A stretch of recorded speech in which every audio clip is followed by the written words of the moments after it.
오늘 말씀의 주제는 기도의 응답이 없을 때라는 제목으로 말씀을 전하겠습니다. 먼저 제가 질문 하나 드릴 건데요. 보기는 두 개입니다. 양쪽 중에 하나는 손 들어야 됩니다. 안 드는 건 없어요. 알았죠?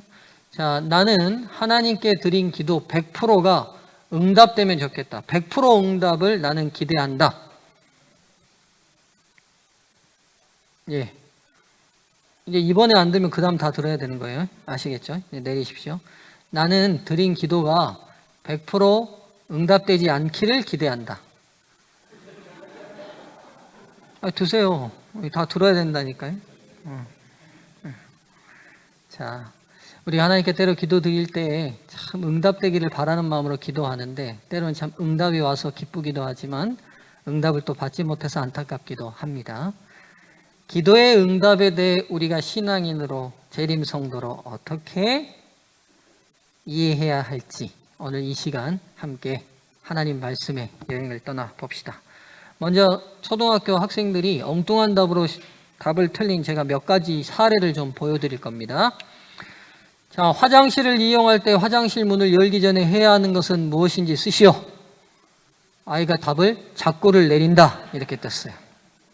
선생님이 이 문제를 낸 이유가 뭘까요? 어떤 답을 기대하실 것 같아요?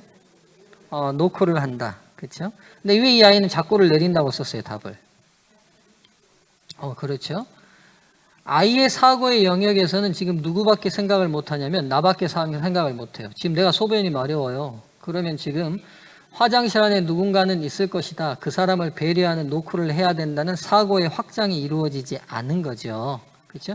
우리가 볼 때는 엉뚱한 대답이지만 이 아이의 사고의 한계 속에서는 정답이죠. 자, 그 다음 여러분은 어떤 것을 보고 웅장하다고 생각하였는지 한 가지만 써보세요. 그랬다면 엄마 뱃살 이렇게 썼어요. 혹시 마음에 부담되는 엄마들 계실지 모르겠는데요. 이 아이의 경험의 한계 속에서 볼 때 이것도 엄마 뱃살이 다른 엄마들에 비해서 웅장한 거죠. 그래서 이렇게 답을 쓴 것 같아요. 청소년기에 들어서면서 나타나는 여자의 신체적 변화를 한 가지만 써라. 무섭고 난폭하며 폭력적이다. 아마 이 아이는 제 생각에 사춘기 누나가 있는 것 같아요. 그러니까 이 사춘기 들어서고 난 다음에 어때요? 아주 무섭고 폭력적이고 난폭한가 봐요.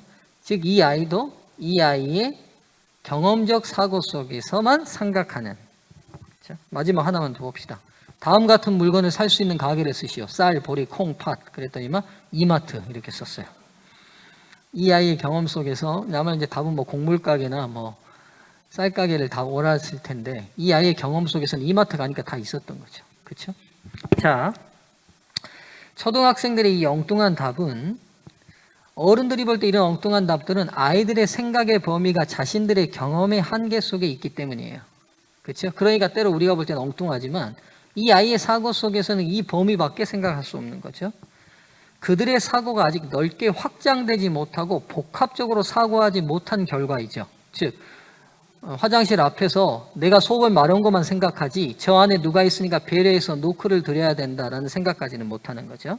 그렇죠? 그러니까 이 아이의 사고가 아직 다른 사람 혹은 다른 환경으로 넓게 확장되거나 종합적으로 복합적으로 보는 사고로 아직 성숙되지 못한 겁니다. 아이들이 성장하고 성숙해지면서 그들의 사고가 확장되고 종합적으로 복합적으로 사고할 수 있게 됩니다. 이렇게 되면 우리가 어른이라고 그래요. 그렇죠? 어른이라고 합니다. 그리스도인의 삶도 성장과 성숙이에요. 자, 그리스도인 또한 예수님 안에서 태어나는 경험으로 멈추는 것이 아니라 계속해서 그리스도의 장성한 분량대로 성장해가고 성숙해가는 과정입니다. 여러분 그렇다면 우리가 재림에서 하늘나라 가면 우리 성장과 성숙이 멈춰요? 아니요. 하늘 가서도 우리가 끊임없이 그리스도의 사랑을 연구한다고 화이선지자께서는 말씀하세요. 즉 그리스도인의 삶이란 건 뭐냐? 살아있다는 건 뭐냐? 계속적인 성장과 성숙의 과정에 있지 않으면 죽는 거예요. 죽음이 뭐냐? 성장과 성숙이 멈추는 거예요. 즉 내가 살아있다고는 하지만 육신적으로 살아있다고 하지만 내 삶이 어제의 나가 또 오늘의 나고 오늘의 나가 미래의 나라면 어떤 면에서는 하나님이 정해놓으신 삶의 규정 안에서는 죽어있는지도 모르죠. 그렇죠? 침례받고 교회 나와서 예배드리면 여러분과 제 삶이 그리스도인으로서 단가요? 아니요. 오늘도 우리는 계속 성장과 성숙을 향해 가는 과정 속에 있을 때 건강한 그리스도인일 수 있어요. 우리가 그리스도인으로 성장하고 성숙됨을 나타내는 열매가 바로 기도에 대한 태도예요. 자, 여러분, 사람을 만났을 때 이분 참 성숙되고 성장되고 깊이 있는 분이야. 어떻게 알아요? 얼굴 보면 알아요? 어떻게 하면 압니까? 맞아요. 대화해야 알아요. 우리가 한동안의 깊은 시간에서 상대와 얘기해 보면 이 사람 내면에 가지고 있는 생각과 성숙함이 그의 표현과 단어들을 통해 등장합니다. 동일해요. 신앙에서 기도는 하나님과의 대화입니다. 즉, 우리의 기도를 대하는 태도는 우리의 성장과 성숙을 보여주는 굉장히 중요한 척도입니다. 특별히 내가 드린 기도가 응답되지 않았을 때 그 응답을 어떻게 받아들이냐는 내 신앙의 성장과 성숙의 중요한 척도가 됩니다. 우리의 기도가 응답되지 않을 때 성장하고 성숙해가는 그리스도인이라면 어떻게 받아들여야 할까? 오늘 이 문제를 다루려고 합니다. 자, 먼저 우리가 생각해 봐야 할 문제가 있어요. 오늘 이 첫 번째만 다룰 겁니다. 기도가 응답되는 것이 다 유익한 것일까? 여러분 어떻게 생각하세요? 드린 모든 기도가 하나님으로부터 응답을 받는다는 것은 다 좋은 거예요? 다 유익한 거예요? 여러분 어떻게 생각하세요? 이 문제를 성경이 어떻게 다루고 있는지 성경의 사례를 살피겠습니다.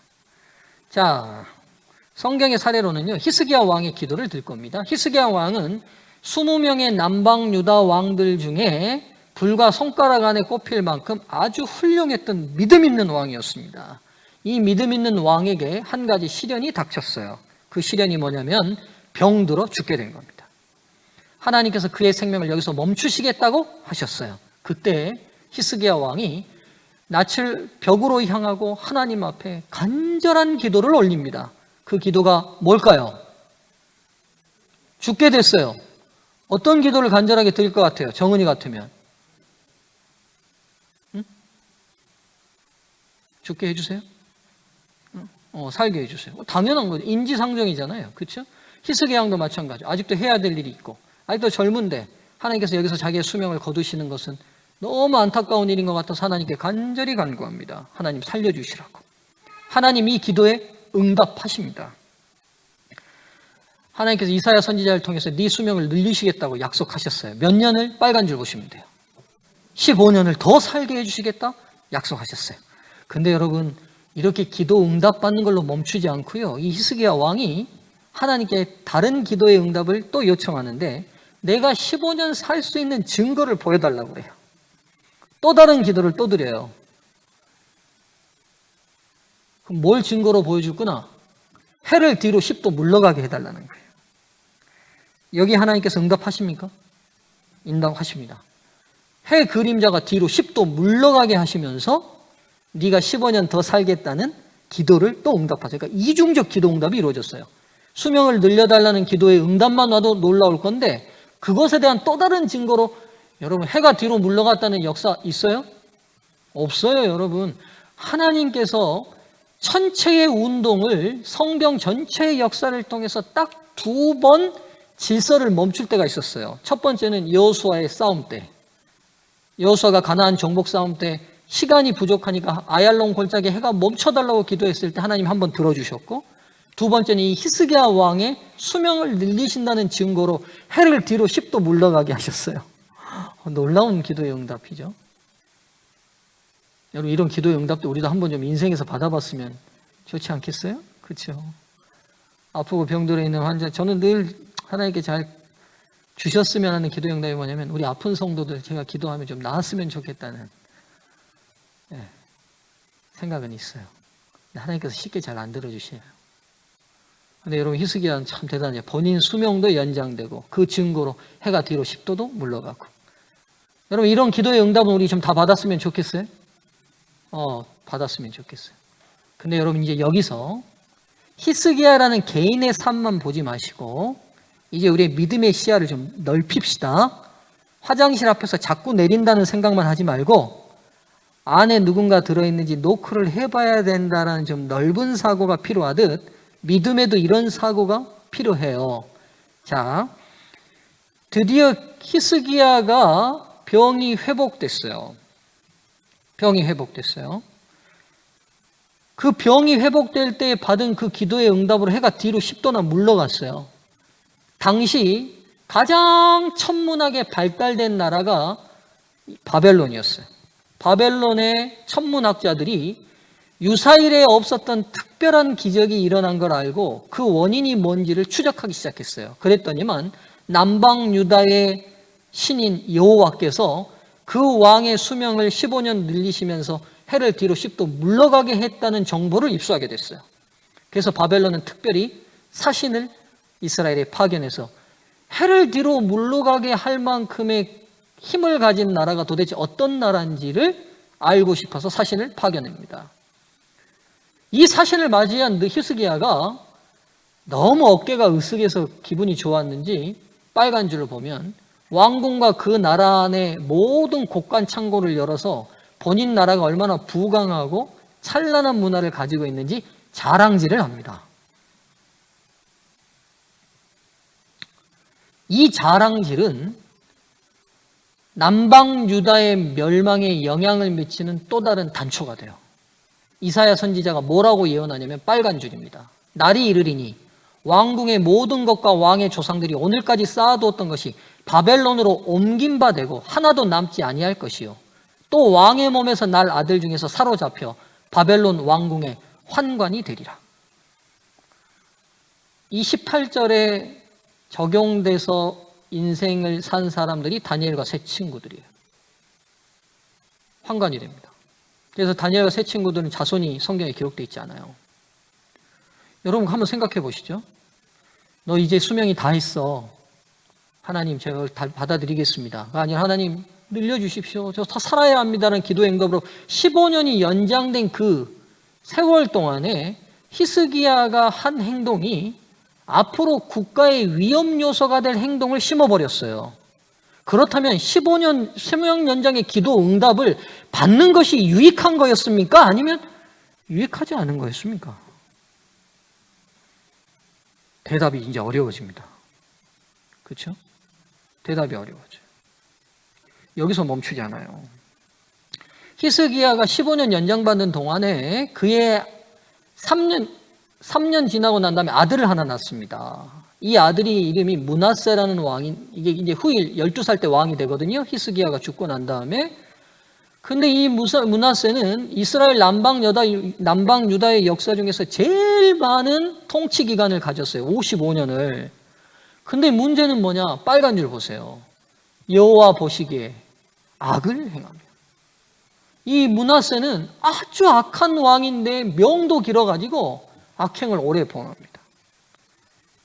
11절과 16절은 이렇게 기록되어 있어요. 유다 왕 므낫세가 이 가증한 일과 악을 행함이 그전에 있던 아모리 사람들의 행위보다 더욱 심하였고 또 그들의 우상으로 유다를 범죄하게 하였으며. 여러분 당시의 우상 숭배는 단순히 어떤 상을 세워놓고 절하고 제사 지내는 정도가 아니에요.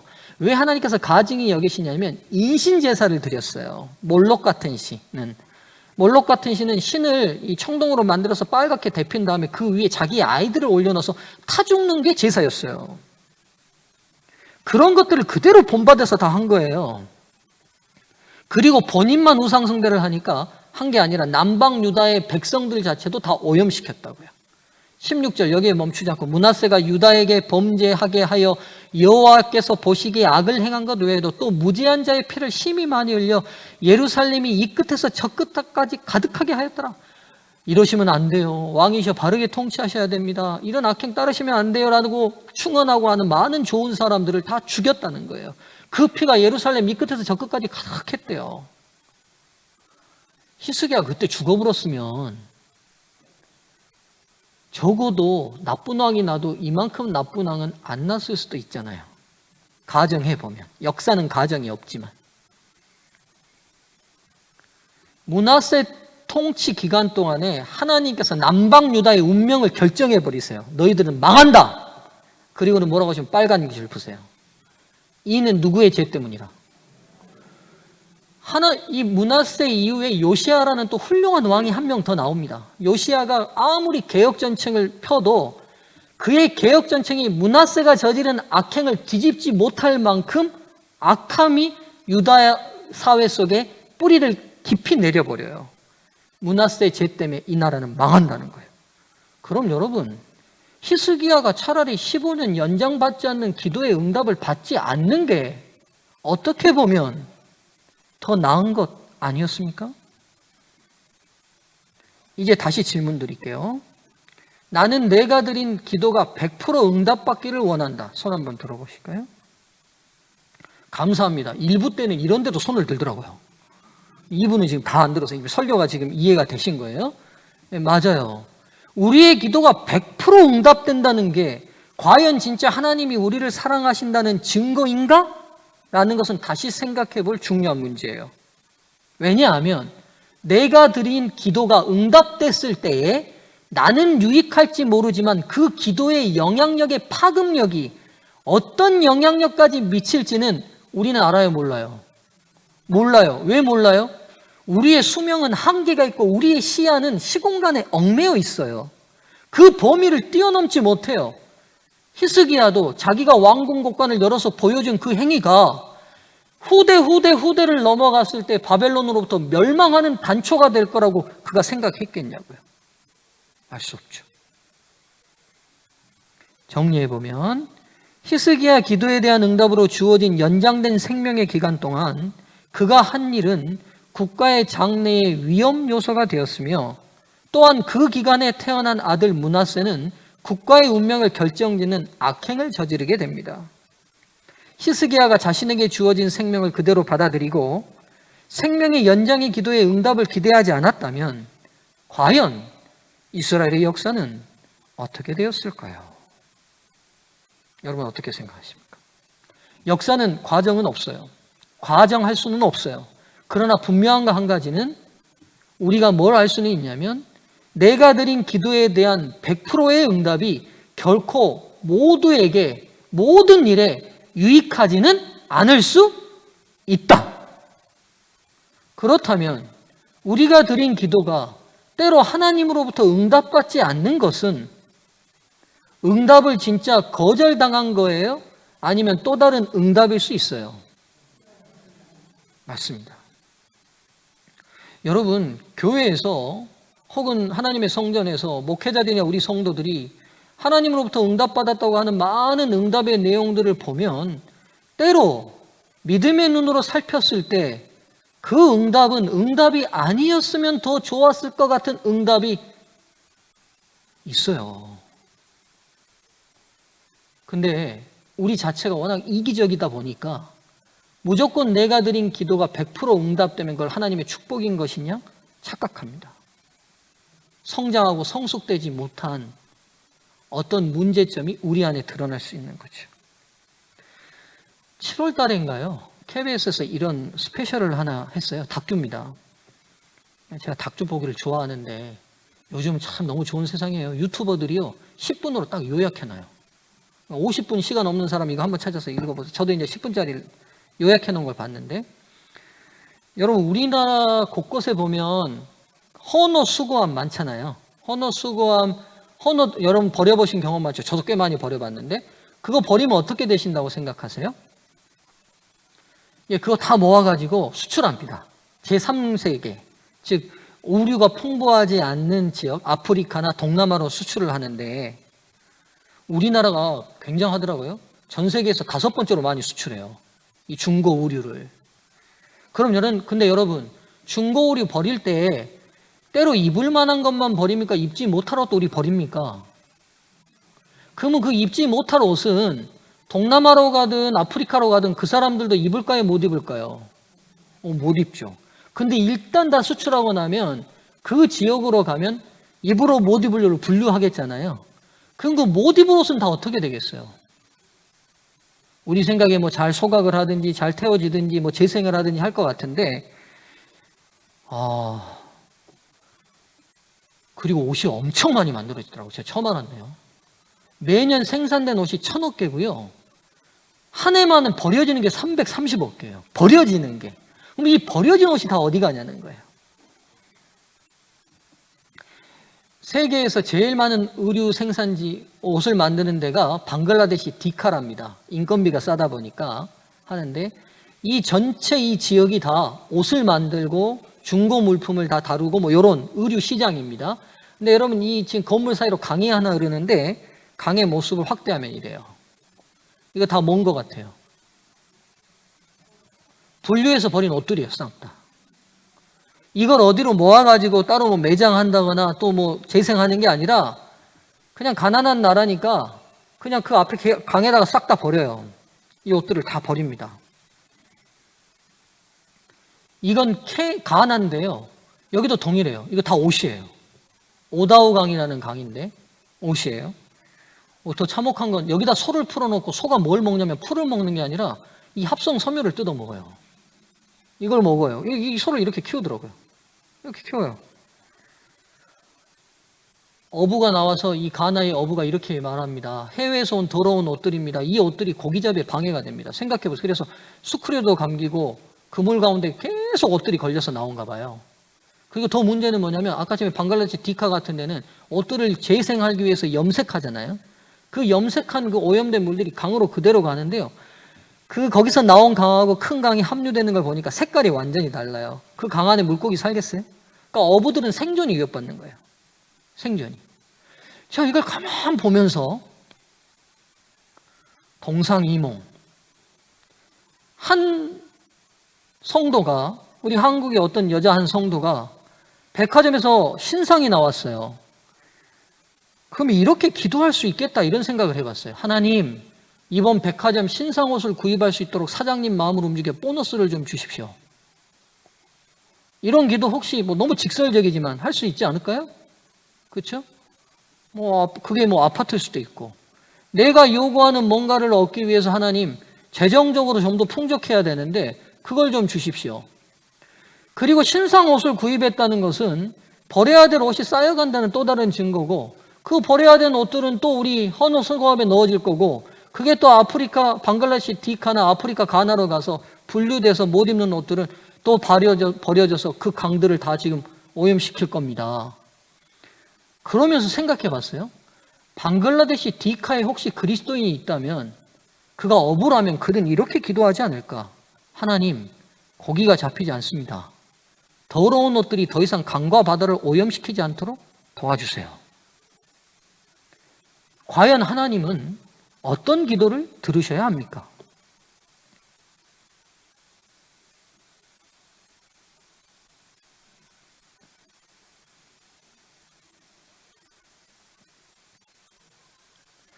그래서 여러분, 우리의 기도가 하나님으로부터 응답이 없는 것은 우리의 믿음의 시야를 확장해서 보면 놀라운 축복의 응답이라는 사실을 믿음으로 받아들이시게 되기를 바랍니다. 우리의 기도대로 다 이루어지면 세상은 완전 엉망이 될 겁니다. 왜요? 그 기도의 응답이 어떤 영향력을 미칠지 우리는 아무도 모릅니다. 오늘 제가 극단적인 예를 들어서 표현했지만 백화점 신상이 나올 때마다 1000만의 한국 기독교의 여성들 중에 500만이 매번 이 기도를 드리고 500만의 기도를 하나님이 매번 응답하셔서 백화점에 많은 옷들이 매번 팔려나가도록 살 수 있도록 돈을 부여하시고 보너스를 주셔서 사 나간다면 아프리카의 가나나 디카의 어부들은, 방글라데시 디카의 어부들은 도대체 어떤 하나님을 의지해야 되는 겁니까? 설교를 준비하면서 제 자신을 돌아보는 기회가 됐어요. 그러면서 한 분의 기도가 떠올랐습니다. 일제시대 때 우리 기독교 사상에 큰 영향을 미쳤던 김교신이라는 선생님이 계십니다. 우찌무라 간조라는 일본의 무교회주의자의 제자셔서 이분은 무교회주의자이기 때문에 우리와 어떤 통하지 않는 면이 있지만 그가 가진 사상은 한국 기독교 안에 큰 영향을 미치는 좋은 사상들이 많으셔요. 일제시대 때 그가 발행하는 그 잡지 중에 하나가 성서조선이라는 잡지가 있어요. 의식 있는 많은 기독교인에게 영향을 미쳤는데 어느 날 이 김교신 선생님이 연말에 본인의 기도문 하나를 실었어요. 그 기도문의 내용이 이렇습니다. 하나님, 한 해 동안 제 기도에 응답해 주셔서 감사합니다. 또한 제 기도를 기각해 주셔서 감사합니다. 기각이 뭐예요, 여러분? 법정 용어지만 안 들어주신 거잖아요. 응답 안 하신 것. 이분이 뭐라고 기도했다고요? 기도에 응답해 주신 것도 감사하고 기도에 응답하지 않으신 것도 감사하다고요. 이게 진정한 기독교인의 시각으로 드려야 될 기도예요. 오늘 제가 그 기도에 제가 우리 교인들에게 그렇게 말했어요. 하나님께 기도에 응답해 주신 것에 대해서 감사하라고. 근데 제가 놓쳤던 게 있는 걸 발견했어요. 여러분의 기도에 응답되지 않으심을 인하여 감사하세요. 아멘 안 나올 줄 알았어요. 다시 제가 묻습니다. 아멘 크게 하세요. 믿음의 중요한 고백이에요. 여러분, 기도에 응답하지 않으신 하나님께 감사하세요. 힘은 없네요. 여러분, 기도에 응답하지 않으신 하나님은 진정 우리를 사랑하신 하나님이심에 틀림없습니다. 설교를 정리해 볼게요. 성장하는 성숙해가는 그리스도인이라면 우리의 기도가 무조건적으로 다 응답되는 것은 결코 유익한 것이 아니라는 확장된 믿음의 시야가 필요합니다. 여러분 아시겠어요? 확장된 믿음의 시야. 인간의 유한함과 불완전함은 우리의 기도의 응답의 영향력이 어디까지 어떻게 미칠지 모릅니다. 그 기도를 응답하셨을 때 그 영향력이 누구에게 어디까지 미칠지 우리는 몰라요. 하나님만 아십니다. 그래서 기도가 응답되지 않을 때는 우리가 바라는 대로 응답되지 않을 뿐이지 모두를 유익하게 하는 방법으로 응답되었다는 전체적으로 종합적으로 볼 수 있는 믿음의 시야가 필요한 것입니다. 내 기도가 하나님께서 응답하지 않으세요. 응답하지 않으셨다면 응답하지 않으신 것이 아니라 우리 기도 안에 들어있는 다른 누군가에게 불이익이 될 수 있고 불이익이 될 수 있는 부분을 제거하시고 응답하신 거예요. 오늘 우리에게 이런 믿음의 시야가 있으면 좋겠어요. 서중왕 성도들은 그런 그리스도인으로 세상 앞에 섰으면 좋겠어요. 결론적으로 하나님의 뜻대로 하는 기도의 응답만이 모두에게 유익한 기도입니다. 그래서 주님이 말씀하시죠. 너희는 먼저 그의 나라와 그의 의를 구하라. 그리하면 이 모든 것을 더하시리라. 세상에 필요된 요구의 기도는 누군가에게 악영향을 미칠 수 있는 독소적 요소가 있을 수 있어요. 반면에 하나님께서 우리에게 하기를 기대하시는 기도들은 독소적 요소가 없는 모두에게 유익된 기도예요. 여러분, 주님, 제가 예수님 닮게 도와주십시오. 이런 기도는 어떤 독소적 요소도 없잖아요. 우리의 기도가 그런 기도들로 바뀌어 나갔으면 좋겠습니다. 한 이야기만 하고 제가 설교를 마칠게요. 제가 어느 교회에서 목회할 때인데요. 제 또래 아주 신실했던 젊은 부부신데, 집사님 부부셨는데, 그날 교회를 안 오셨어요. 이상하다. 이분들이 교회를 안 오실 분이 아닌데, 이제 오해가 돼가지고, 이제, 제가 전화를 했는지 아마 그 집사님이 저한테 전화를 하신 것 같아요. 목사님하고 있는데, 예, 집사님 어떻게 오늘 교회를 안 오셨어요? 그랬더니만, 만나서 얘기를 할 수 있냐고 그래서 이제 만나서 얘기를 나눴어요. 근데 집사님 왜 안 오셨어요? 그랬더니만, 이 집사님이 참 그 인격적으로 훌륭하시고 아내한테 참 잘하시는 분이신데, 아내의 어떤 행동 하나만큼은 절대로 화를 못 참는 부분이 있어서 폭발을 하는 행동이 있어요. 아내가 그걸 건들면 무슨 아킬레스건을 건드린 것처럼 막 폭발해요. 그래서 그날 아침에 그렇게 돼서 교회를 못 온 거예요. 서로 부부싸움이 심하게 돼서. 도대체 뭘 그렇게 부인을 용납하시기가 어려우세요? 그랬더니만 아이들이 야단치는 걸 보면 자기는 용납할 수가 없대요. 그러세요 하고 제가 물었어요. 집사님, 그럼 이 부분에 대해서 하나님께 기도해 보셨어요? 그랬더니만 기도했다는 거예요. 자기가 많이 기도했다는 거예요. 그럼 어떻게 기도하셨어요? 물었어요. 그랬더니만 기도의 내용이 이거였어요. 우리 안사람이 아이들 야단치지 말고 좀 부드럽게 대하는 좀 엄마가 되게 해주시라고 기도했다는 거예요. 그러시냐고. 기도의 내용을 두고 제가 그분과 쭉 얘기를 나눠보니까, 근데 왜 집사님 아내가 다른 부분은 다 용납이 되고 수용이 되고 사랑스러운데 그 부분만큼 그렇게 화가 나세요? 물었더니만 저도 잘 모르겠대요. 제가 그래서 집사님, 어린 시대에 어떻게 크셨는지 저한테 좀 들려주시라고 했더니만 이 집사님께서 어렸을 때 성장하실 때 할아버지 할머니 손에서 컸어요. 그러다 보니까 부족한 엄마 아빠에 대한 사랑이 굉장히 있었겠잖아요. 그리고 이 집사님이 성장하면서 결심을 했어요. 무슨 결심을 했겠어요? 본인은 사랑 못 받았지만 내 자녀들한테는 어떻게 하겠다. 절대로 사랑 주는 멋진 아빠가 되겠다. 그래서 결혼을 했는데 아이가 셋인데 아내가 아이를 야단칠 때마다 무슨 생각이 자꾸 떠오르냐면 본인 과거에 상처받았던 엄마 아빠한테 사랑받지 못했던 본인의 모습이 아이에게 투영돼서 나를 공격하는 것처럼 여겨지는 거예요. 본인의 상처를 헤집는 것처럼 여겨지는 거예요. 그애가 폭발하는 거예요. 제가 그 얘기를 쭉 다 듣고는 집사님, 기도의 내용을 바꾸셔야겠습니다. 집사님이 지금 하신 기도는 하나님이 응답하신다 해도 또 문제가 발생할 수 있는 응답입니다. 보세요. 아내가 그러면 부드러워져서 아이를 친절하게 말하고 야단치지 않는다는 기도가 응답된다고 한들 집사님 안에 있는 상처받은 그 마음이 회복되지 않는 한 또 다른 문제가 발생하지 않겠어요? 그렇죠? 집사님, 하나님, 주의 놀라운 사랑이 제 마음의 역사에서 제 상처받은 어린 시절을 회복시켜 주십시오. 라고 기도를 바꾸라고 말했어요. 그렇게 기도가 바뀌지 않는 이상 집사님, 그 기도의 응답이 아니고서는 여집사님과의 문제는 제가 볼 때 해결되기 어려울 것 같습니다. 여러분, 우리 어떻게 기도하고 있습니까?